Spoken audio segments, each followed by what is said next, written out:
L'Afrique du Sud, le pays le plus touché par la pandémie de coronavirus, avec plus de 500 000 infections au Covid-19, fait face à des allégations de corruption sur la gestion des fonds alloués à la lutte contre la Covid-19. Plusieurs hauts responsables et proches du président Ramaphosa seraient impliqués dans les malversations. Les familles et les amis de politiciens et de fonctionnaires qui ont remporté des contrats avec l'État ont contribué à la perception du népotisme et des abus.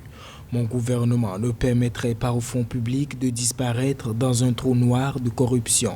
La porte-parole du président Ramaphosa, Kusela Diko, qui a renoncé temporairement à ses fonctions, est directement visée dans l'affaire. La cause, un contrat public de 7 millions de dollars passé entre la province de Gauteng et l'entreprise de son mari pour fournir des masques chirurgicaux vendus 3,40 $ l'unité, contre normalement 70 centimes, soit un devis 5 fois supérieur au prix initial.